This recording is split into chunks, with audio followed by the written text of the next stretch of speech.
Welcome to online classes in Hindi. Friends, आज हम करेंगे पत्र लेखन। पत्र लेखन करने से पहले मैं आपको बता दूं कि इसमें लगभग मेरे 2 से 3 वीडियो बनेंगे। पता नहीं 2 बनेंगे 3 बनेंगे, ठीक है ना। तो आप पूरा ध्यान से पढ़ना दोस्तों। ये आप 23 के LDC एग्ज़ाम में आते हैं और SI एग्ज़ाम में भी आते हैं, ठीक है। तो आप ध्यान से पढ़ना, मैं बता रहा हूँ आपको, ठीक है। सबसे पहले बात करते हैं इसके महत्वपूर्ण घटक कौन कौन से होते हैं, ठीक है। महत्वपूर्ण घटक मतलब पत्र के जो महत्वपूर्ण घटक होते हैं वो बता रहा हूँ मैं।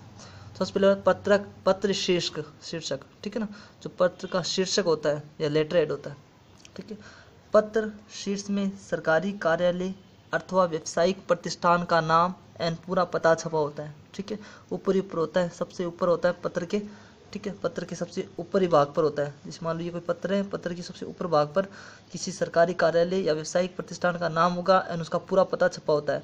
फिर अंकित करना होता है। पत्र शीर्ष में व्यवसायिक का प्रकार भी अंकित करना होता है, कौन से टाइप का पत्र शीर्ष है, ठीक है ना। तो मैं आपको तो पूरा पता छपा होता है, ऐसे लिखा नहीं होता पूरी पता, मतलब स्थान लिखा होता है। फिर तो मतलब ये एक मैं बताऊँ एक मैनुअली, मतलब ये तरह प्रारूप है, ठीक है ना। ये सब में लागू नहीं होता, ठीक है। मैं आपको बता दूंगा कि पूरा पता नहीं लिखा होता है, सिर्फ है ना ऊपर से लिखा होता है कि ये यहाँ इस जगह का है, राजस्थान सरकार का है, पता नहीं किसका है, तो वो लिखा होता है, ठीक है। इसमें ध्यान रखना पत्र शीर्ष में, ठीक है। पूरा पता किस में लिखा होता है किस में नहीं लिखा होता, तो ये प्रारूप है एक तरह का। नेक्स्ट करते हैं दिनांक।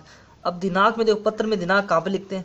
दिनांक पत्र के दाईं ओर लिखी जाती है। जैसे मान लो ये पत्र है, ठीक है। इस पत्र के यहाँ ये शीर्ष हो गया, और यहाँ पर क्या होता है, दाईं ओर क्या लिखा जाता है, ऊपरी पर, नीचे स्टार्ट हो जाएगा, बाकी लिखा होता है। तो यहाँ दिनांक लिखा होता है, ठीक है। तो दिनांक किस तरह लिखा होता है? यह लिखा होता है 8 जून 2017। यहाँ कोमा लगाना अनिवार्य है, ठीक है, ध्यान रखना, कोमा है पर। या जून 8 ये भी लगा सकते हैं 2017, या 8/5/2017, तीनों में से कोई भी लगा सकते हैं। सिर्फ कार्यालय विज्ञापन में, सिर्फ और सिर्फ मैं बता रहा हूँ, कार्यालय विज्ञापन में बाईं ओर यहाँ लगी होती है डेट, क्योंकि कार्यालय विज्ञापन एक कार्य है ना, या कार, इससे याद रख लो आप। कार हमेशा लेफ्ट साइड, राइट साइड से चलते हैं, लेफ्ट साइड चलते हैं। तो दाईं ओर मतलब बाईं ओर चलते हैं, राइट साइड दाईं ओर नहीं चलते, बाईं ओर चलते हैं। तो कार बाईं ओर जाती है, बाईं ओर चलते हैं हम, ठीक है ना। तो ये बाईं ओर हर इसमें जो बाईं ओर कार्यालय विज्ञापन है उसमें प्रत्येक चीज़ बाईं ओर आएगी, दाईं ओर कुछ भी नहीं आता, ठीक है। उसमें नाम भी बाईं ओर आएगा, सब कुछ बाईं ओर दिखाऊंगा, बता दूंगा आपको मैं, ठीक है। तो इसमें कार्यालय विज्ञापन में बाईं ओर दिनांक लिखी जाती है, ठीक है ना, और बाकी में दाईं ओर लिखी जाती है। यहाँ पर दाईं ओर लिखे जाते हैं, लेकिन कार्यालय विज्ञापन यहाँ लिखा जाता है, ठीक है। नेक्स्ट करते हैं, एक क्वेश्चन आता है, जिस पर क्वेश्चन देख लो आप। निम्न में से तिथि लेखन का सही प्रारूप है? देखो बताया, तिथि लेखन का सही प्रारूप है, ये लिख सकते हैं, ये लिख सकते हैं, ये लिख सकते हैं, अप्रूव सभी, ठीक है।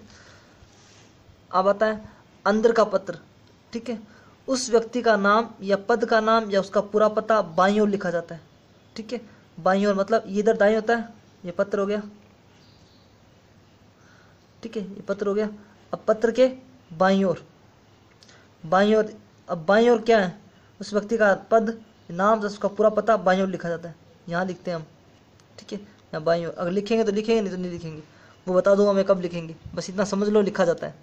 अब कहाँ लिखा जाता है? यहाँ कभी ऊपर लिख देंगे, कभी नीचे लिखेंगे हम, ठीक है, तो बता दूंगा मैं कहाँ लिखा। नेक्स्ट करते हैं विषय। पत्र की सामग्री के शीर्ष के रूप का उल्लेख किया जाता है, ठीक है। विषय के बारे में बताइए कि क्या विषय है, तो पूरा नहीं पढ़ने पर हम सीधा छोटा सा विषय लिख देंगे, जिससे पता चल जाएगा इस संबंध से ये पत्र है, ठीक है। पूरा पढ़ना ना पड़े, नहीं तो ये समझ जाएंगे पत्र ऊपर। सबसे पहले लोग विषय पढ़ते हैं कि ये विषय, ये मेरा पत्र है, काम का है कि नहीं है। अगर इस दूसरे काम का है तो उसे सीधे दे देते हैं, पूरा पत्र पढ़ने की रिक्वायरमेंट नहीं होती, ठीक है। तो विषय लिखना अनिवार्य होता है, तो किसी में लिखेंगे किसी में नहीं लिखेंगे। अब किस में लिखेंगे नहीं लिखेंगे देखना। संदर्भ का मतलब होता है कार्यालय पत्रों में इस संबंध में आया पूर्व पत्रों के संदर्भ का उल्लेख आवश्यक होता है। कभी कभी संदर्भ लिखना पड़ेगा, मैं पूर्ण पत्र भेजा था, उसका जवाब नहीं दिया गया, ऐसी कार्यवाही नहीं हुई, ठीक है ना, तो उसके संदर्भ के बारे में बताना है कि अपने हमने कार्यालय ये पत्र आपको भेजा था, ठीक है। तो ये हो गया थोड़ा सा इसका। नेक्स्ट करते हैं संबोधन या अभिवादन। जैसे महोदय, मान्यवर, माननीय, प्रिय, श्री, श्रीमान होता है। ये सारे क्या है? ये सारे संबोधन है, इसमें आवेदन एक भी नहीं है, लेकिन मैंने लिखा अभिवादन। तो मैं बताता हूँ कार्यालय पत्रों में क्या होता है। ये तो सारे पत्रों के लिए था, ठीक है ना। तो संबोधन सारे पत्रों में होता है, अभिवादन भी होता है। अभिवादन का मतलब होता है नमस्कार, नमस्ते, समथिंग लाइक दिस, इस तरह के होते हैं कुछ, ठीक है ना। नमस्ते, नमस्कार वगैरह, ये पुकारने संबंधित है। महोदय, मान्यवर, माननीय, प्रिय श्री, श्रीमान, ये सब क्या होता है, पुकारने संबंधित है। ये संबोधन बोलते हैं इनको, ठीक है ना। अभिवादन तो मैं कह रहा हूँ पत्र के अंदर जो कार्यालय पत्र है उसमें आवेदन लिखा नहीं जाता, ठीक है ना। सिर्फ ये लिखे जाते हैं, अभिवादन नहीं लिखते, ठीक है। मैंने इसमें दे दिया, ये सारे पत्रों के लिए था, ठीक है। अब पत्र का मुख्य भाग या मध्य भाग, पत्र का मुख्य भाग या मध्य भाग, ये क्या होता है पत्र का मुख्य भाग या मध्य भाग? जिसमें पत्र का संदेश वर्णित होता है, हम पत्र लिखते हैं उसमें, तो उसमें संदेश वर्णित होता है, तो वो क्या है, पत्र का मध्य भाग मुख्य भाग। संलिखित संदर्भ, ठीक है। पत्र की सामग्री की उपेक्षा अनुसार पत्र के साथ कुछ लिखित सामग्री संलग्न की जाती है, जैसे कि अन्य पूर्व पत्र की प्रति, बिल, बीजक। अब देखो क्या होता है कि कुछ पत्र वगैरह भी शामिल कर सकते हैं। पूर्व पत्र आया था तो वो उसमें अटैच कर दिया, अटैचमेंट होता है ना, ठीक है ना। तो मान लो कोई पत्र आ गया, कोई बिल हो गया, कुछ अटैचमेंट करना है पत्र के साथ में, तो उसे बोलते हैं संलिखित संदर्भ, ठीक है। अब आता है शिष्टता सूचक अंत, ठीक है। शिष्ट सूचक ले तो भवधि हो गया, भव्यनिष्ठ हो गया, आपका आज्ञाकारी हो गया, ठीक है ना। यहाँ पर एक इंपॉर्टेंट चीज रखना, प्रश्न ये आएगा कि आपका भवधि होता कि नहीं है। सिर्फ भवधि अलग होता है, आपका आज्ञाकारी हो सकता है, आपका मतलब कुछ भी हो सकता है, लेकिन आपका भवधि कभी नहीं होगा, ठीक है। और ये लिखना जहाँ भी लिखा जाएगा ना, भवधि हो गया, कुछ भी हो गया, विशिष्टता सूचक लिखने के बाद में लास्ट में कोमा लगता है, ठीक है, कोमा लगता है। और आपका भवधीय शब्द होता नहीं है, ठीक है। आपका हो सकता है, आपका आज्ञाकारी हो सकता है, लेकिन आपका भवधीय, एक पर्सन आया हुआ था आपका भवधीय, तो ये गलत हो जाता है, आपका भवधीय नहीं होता, ठीक है। या तो सिर्फ भवधीय आता है, उसके बाद में कोमा आ जाती है, या आपका आज्ञाकारी कोमा आ जाती है। तो शिष्ट सूचक के बाद में अंत में कोमा लगाना है, ठीक है, बस इतना ध्यान रखना। अब नेक्स्ट करते हैं, विभिन्न घटकों में से सवाल है, ठीक है ना। विभिन्न घटकों में से सरकारी पत्र में कौन सा घटक नहीं होता? संबोधन होता है कि नहीं होता, अभिवादन होता है, स्थान का नाम होता है, दिनांक होता है। तो सरकारी पत्र में कौन सा घटक नहीं होता? दिनांक मैंने बता दिया, अभी दिनांक होता है, स्थान का नाम भी लिखा होता है, अभिवादन नहीं होता, अभी थोड़ी देर पहले बताया था मैंने, यहाँ पर बताया था मैंने। संबोधन और अभिवादन में महोदय, मान्यवर, माननीय, प्रिय श्री, श्रीमान, ये सारे क्या है, संबोधन है, अभिवादन नहीं है। अभिवादन यूज ही नहीं करते हम पत्र के अंदर, कार्यालय पत्र के अंदर हम अभिवादन यूज नहीं करते। इसका मतलब ये सवाल क्या हो गया, सरकार विभिन्न घटकों में से सरकारी पत्र में कौन सा घटक नहीं होता है? अभिवादन नहीं होता है। संबोधन होता है, संबोधन पुकारने वाले बोलते हैं, मान्यवर, मान्यवर, मान्यवर से इशारे, प्रिय श्री, श्रीमान, ये संबोधन होते हैं, ठीक है। अभिवादन नहीं होता, अभिवादन नमस्कार वगैरह नहीं लिखते हम, ठीक है। नेक्स्ट करते हैं ये वाला, सरकारी पत्रों में सामान्यतः किस संबोधन का उपयोग होता है? अब सामान्यतः पूछा है तो सामान्यतः हम क्या लगाएंगे, इसमें आंसर लगाता हूँ पहले वाले का, अभिवादन, ठीक है। तो श्रीमान नहीं, मान्यवर नहीं, महोदय लगाते हैं, ठीक है। सरकारी पत्रों में सामान्यतः किस संबोधन का प्रयोग होता है? महोदय का होगा। कार्यालय में भेजे जाने वाले औपचारिक पत्र का समापन संबोधन क्या होता है? कार्यालय में भेजने वाले औपचारिक पत्र का, कोई सा पत्र हो, औपचारिक हो, कुछ भी हो, ठीक है ना। औपचारिक पत्र का समापन संबोधन क्या होगा? महिला, ये जो पहले वाला असिस्टेंट जेलर 2016 में आया था, वो मेरे को वाला, ये असिस्टेंट जेलर 2016 में आया था, ये सुपर महिला सुपर 2015 में आया हुआ है, ठीक है ना। आपका आज्ञाकारी, आपका भवधीय, आपका स्नेह, इसमें होगा भवधीय, ठीक है। अधिकांश में मतलब एक औपचारिक पत्र का ना, उसमें हमेशा, ठीक है, तो भवधीय होगा। प्रधानाचार्य नेक्स्ट है, इसमें देख लो भवधीय लिखेंगे, इसमें महोदय लिखेंगे, संबोधन में के रूप में महोदय लिखते हैं और अधिकांश में भवधीय लिखते हैं। अब इसमें प्रधानाचार्य को भेजे गए पत्र में संबोधन किस शब्द से करेंगे? अब देखो ये प्रश्न आएगा नहीं, क्यों? क्योंकि कार्यालय संबंधित आएगा। मैंने तो ऐसे ही लिखा है आपको इस पत्र में कि आपको थोड़ा ध्यान रहे, नॉलेज रहे, ठीक है। ये तो नॉलेज संबंधित है, ये आया था महिला सुपरवाइज 2015 में आया था, ठीक है। इसमें लिखते हैं माननीय, ठीक है। तो परमप्रिय तो लिखेंगे, प्रबंधक भी लिखेंगे, मित्र भी लिखेंगे, प्रधानाचार्य को मान भी आता है, ठीक है। अब बताएं, राजस्थान सरकार के कार्यालय पत्रों में सबसे ऊपर लिखा जाता है, क्या लिखा जाता है सबसे ऊपर? प्रेषित का पद का नाम लिखा जाता है, पत्र का संदर्भ लिखा जाता है, पत्र क्रमांक व दिनांक लिखा जाता है या विभाग का नाम लिखा जाता है? विभाग का नाम लिखेंगे सबसे ऊपर, मैंने अभी बताया सबसे पहले ऊपर विभाग का नाम लिखते हैं। अभी थोड़ी देर पहले बताया था मैंने, ये दिखा देता हूँ दोबारा से मैं। यहाँ देखो पत्र शीर्ष लेटर हेड, ठीक है ना, इसमें बताया मैंने सबसे ऊपर लिखा जाता है। ये देखो सबसे ऊपर लिखा जाता है। आप देख लें, अब ये कर लिया हमने।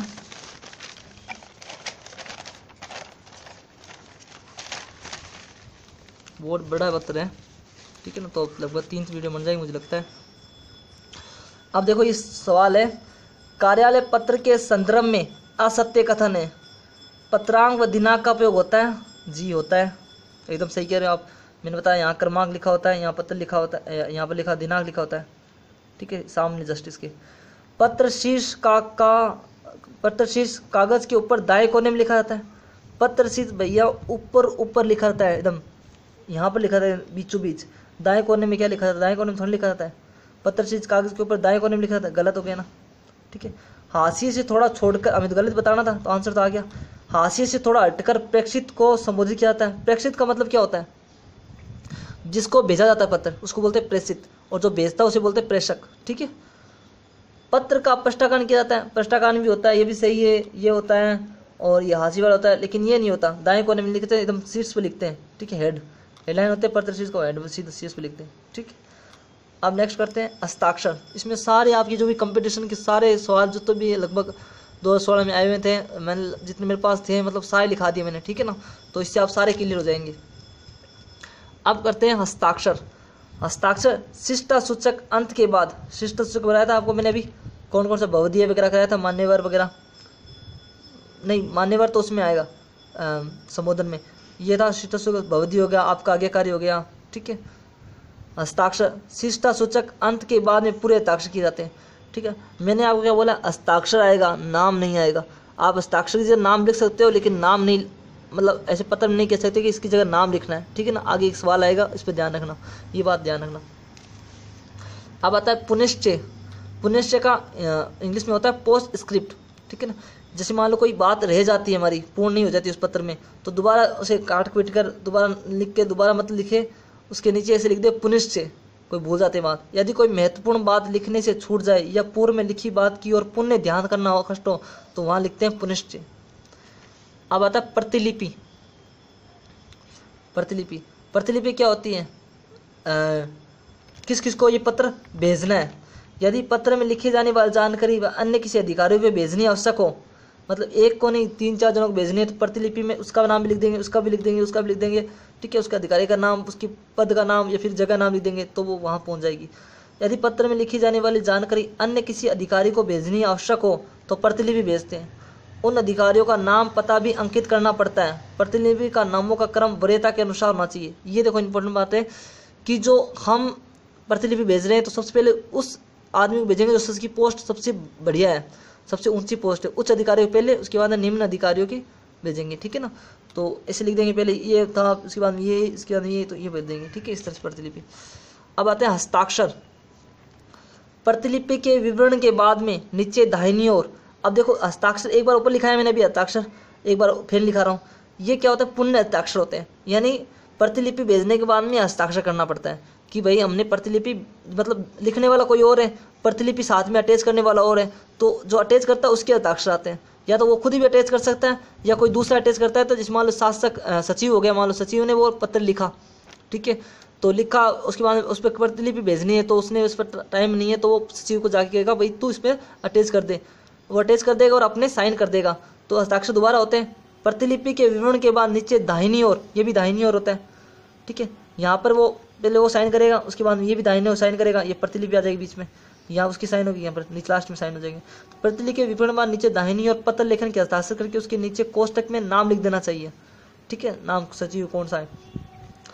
अब बात करते हैं ये कार्यालय। अपरिचित व्यक्ति को पत्र लिखते समय कौन सा संबोधन उपयुक्त है? पूज्य, प्रिय, श्रद्धेय, मानवीय। माननीय नहीं आएगा, माननीय होगा, ठीक है।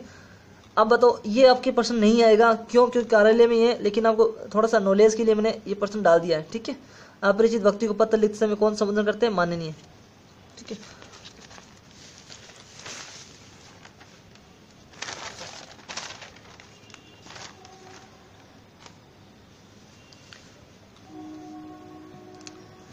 अब स्टार्ट करते हैं। मेन जो काम था हमारा ये हो गया, ये बंद कर देता हूँ, उठ रहा है। ठीक है, अब स्टार्ट करते हैं पत्र प्रारूप लेखन। अब पत्र प्रारूप लेखन कितने प्रकार के हैं, कितने प्रकार के नहीं होते हैं, कौन कौन से हम याद करने हैं, ठीक है ना। तो पत्र मुख्यतः 3 प्रकार के ही होते हैं, ठीक है। एक तो होता है व्यक्तिगत या सामाजिक पत्र, ठीक है, जिसमें क्या कहते हैं घरेलू पत्र हो गया, रोजाना लिखते हैं अपन, पहले लिखते थे, अभी तो क्या लिखते हैं, अब तो फोन हो गया। घरेलू पत्र, जन्म पत्र हो गया, विवाह हो गया, ठीक है, गृह प्रवेश हो गया, अन्य समारोह के जो पत्र लिखते हैं ना बुलाने के लिए इनको, या किसी काम से लिखते हैं, वो सारे व्यक्तिगत पत्र आते हैं। व्यापारिक या व्यवसायिक पत्र क्या होता है, एक व्यापारी से दूसरे व्यापारी को किसी चीज के लिए पत्र लिखता है, तो वो क्या होता है, जिसमें मान लो कोई पूछताछ संबंधित पत्र लिखना है, कोई शिकायती पत्र लिखना है, आदेश का पत्र लिखना है, विवरण का पत्र लिखना, व्यापारी या व्यवसायिक पत्र लिखते हैं, ठीक है, ये उनके लिए होगा। हमें अभी क्या करना है, हमें करना है सरकारी कार्यालय। क्यों? क्योंकि हम सरकारी कार्यालय में जा रहे हैं। तो सरकारी कार्यालय में क्या, सरकारी कार्यालय में कितने बहुत तरह के पत्र होते हैं, उनमें से हम 13 पत्र ही करेंगे, ठीक है, 13 पत्र ही हम करेंगे, बाकी नहीं करेंगे। क्यों? इतने पत्र हमारे आएंगे, ठीक है। तो सबसे पहले आता है शासनादेश पत्र। शासनादेश, अच्छा इन सबके इंग्लिश के नाम भी याद होने चाहिए आपको। जैसे शासनादेश का क्या होता है, गवर्नमेंट ऑर्डर, ठीक है फ्रेंड्स। ये अगर टाइम होते मैं या तो ये खुद बंद हो जाएगा या फिर मैं बंद कर दूंगा, ठीक है ना, थोड़ी देर तक। उसके बाद दूसरा पार्ट सेकंड बनाऊंगा इसी में, तो आप पूरा मतलब ध्यान से देखना दोस्तों, मैं हाथों हाथ ही बनाऊंगा। तो अगर बंद हो जाए ये, क्योंकि टाइम 20 मिनट के आसपास ये ही रहेगा। क्यों? क्योंकि मेरे फ़ोन में सेव होता है ये, तो फ़ोन में इतनी मेमोरी रहती है तो ये सेव हो जाएगा। तो आप ध्यान रखना, मैं दूसरा बनाऊंगा हाथों हाथ ही, तो आप ध्यान रखना। आपको 3 से 4 घंटे बाद में ये मिल जाएगा, कन्वर्ट करके मैं आपको भेज दूंगा। पहले आप वो पढ़ना, उसके बाद में ये करना, ठीक है। तो 3 से बन जाएंगे लगभग। तो शासन आदेश क्या होता है, गवर्नमेंट ऑर्डर। और कार्यालय क्या होता है, ऑफिशियल ऑर्डर।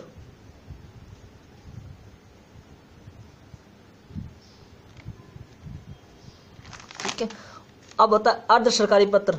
अब शासन आदेश क्या होता है, आपको बताया तो पहले। शासन आदेश क्या होता है, शासन आदेश में क्या होता है, जो सरकार होती है, सरकार ऑर्डर देती है शासन आदेश के थ्रू पत्र के थ्रू ऑर्डर देती है।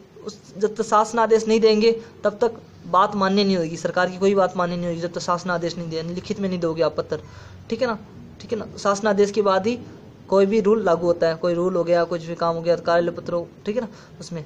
अब कार्यालय आदेश क्या होता है, जो कार्यालय कर्मचारी होते हैं उसके सेवानिवृत्त हो गया, उनकी सेवानिवृत्त के लिए या फिर उनके प्रमोशन के लिए, पदोन्नति के लिए, उनको कहीं विस्थापित करने के लिए, तो ये जो पत्र लिखा जाता है वो कार्यालय आदेश पत्र होता है, ठीक है। कार्यालय कर्मचारियों के लिए लिखा जाता है वो पत्र, ठीक है। अब होता है अर्धशासकीय पत्र या अर्ध सरकारी पत्र। अब अर्धशासकीय पत्र क्यों लिखा जाता है, जैसे ये अनुस्मारक पत्र और स्मरण पत्र है, इसको बोलते हैं रिमाइंडर। पहले बता दो, रिमाइंडर, सर्कुलर या गस्ती पत्र। अच्छा, डीओ लेटर बोलते हैं, डीओ लेटर मतलब कहता है डेमी ऑफिशियल लेटर,